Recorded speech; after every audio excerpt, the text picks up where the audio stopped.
I, as an anime viewer, made the one unbreakable mistake, and that is you can never, ever change your opinion, no matter how good or bad that show gets.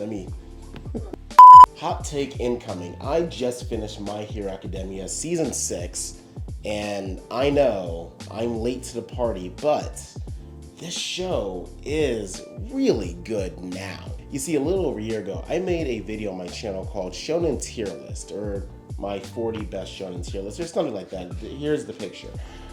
But in that video, I criticized My Hero Academia.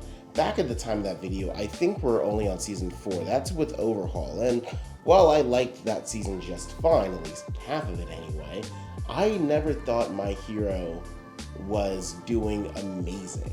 By this time in Naruto, I mean, they're already chasing after Sasuke, and that's the amazing part of Naruto. It's the climax. In Bleach, they were fighting Grimjo. I didn't really get that feeling here. Yes, United States of Smash was cool, and yes, Deku being able to fight at 100% while constantly being rewound, awesome.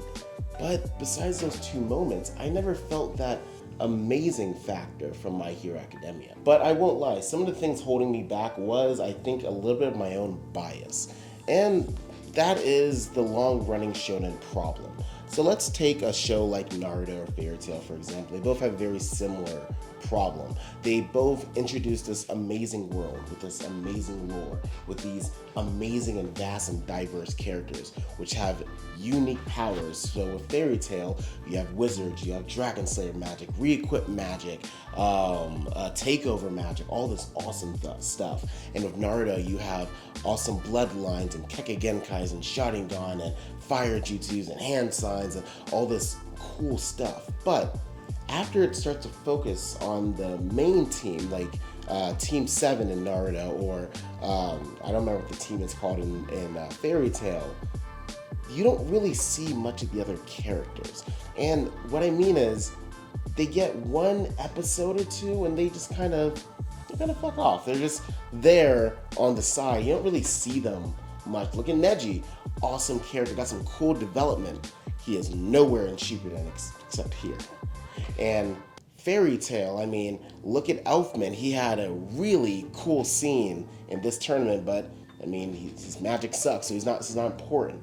My problem is they don't give them battles or development that have actual stakes attached to them, unless they're the most popular of the popular. But the problem is, if you make a very diverse world, well, not everyone's gonna be popular, but I still want to see more of those characters. And don't get me wrong, I'm not saying all shonens have or don't have this problem. I'm not even only calling out those two, but those are just really popular ones when they introduce all those characters and they don't know what to do with them after a while. Or even worse, characters that are perpetually safe.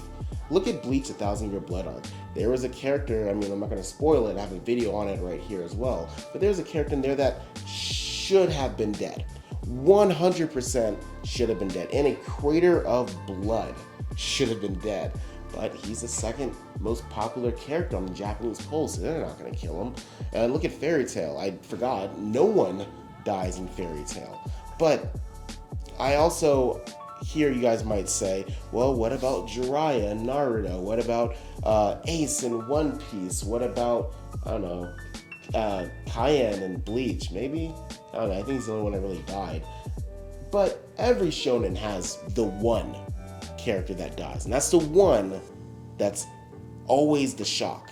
But besides that, I don't feel like their battles have stakes. Look at Naruto. Kakashi was dead. Super dead. He talked to his dad. That's how dead he was. And he was my favorite character, and I was bummed. But I accepted the creative decision to kill this character off for the sake of the plot, so you know no character is safe in a war. But they brought him back, and it kind of devalues all the other fights. I mean, I know I just went off on a tangent, but what does this have to do with My Hero Academia? Well, My Hero Academia breaks those tropes in Season 5 and 6. Now, I don't like Season 5 very much. I think Season 5 is very whatever. But Season 6 is almost perfect. Almost. And I don't really have anything against season 6, like to stop it from getting a 10. Just on, for me to give a show a 10, it's really hard. I'd probably give it a 9.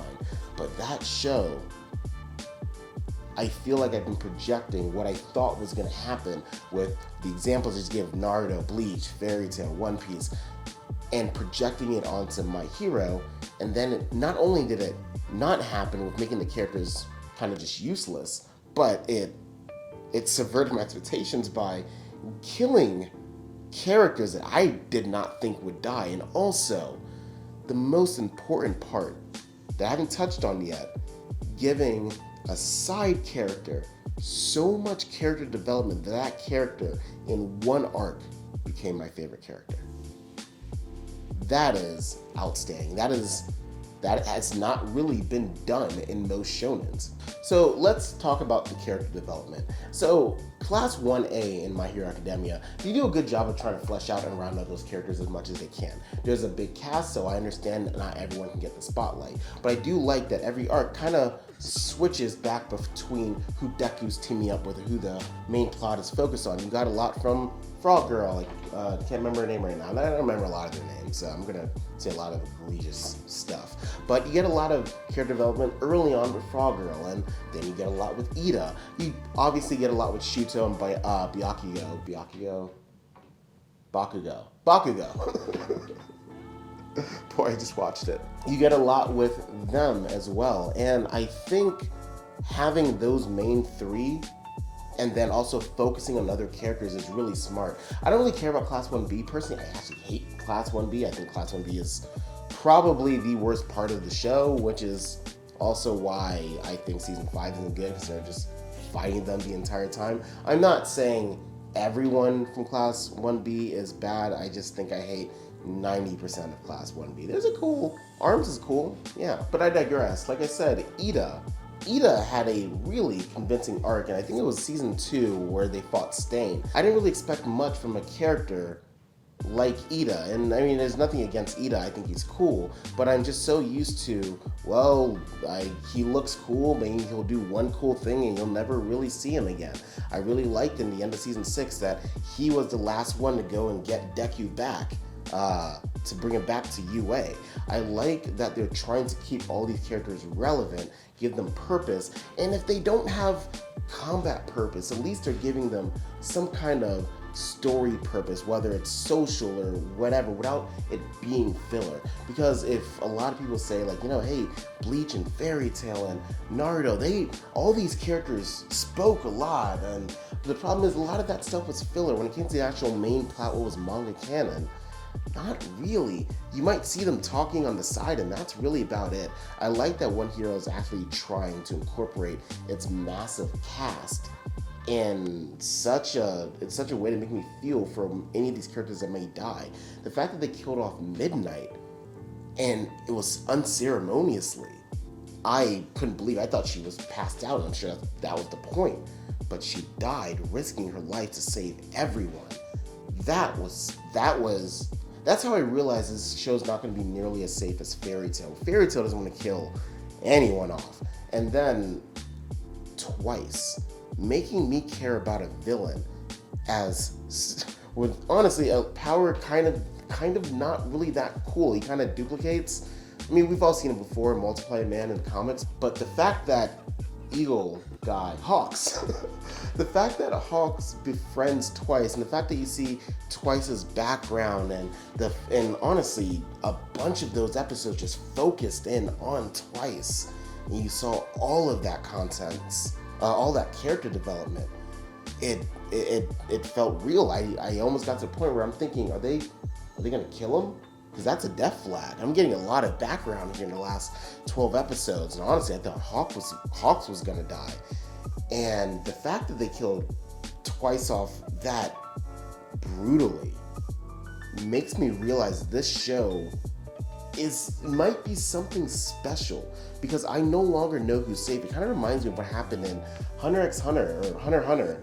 Once you got to Chimera arc, 2 characters died that no one saw coming, and I said, oh, this show is not safe.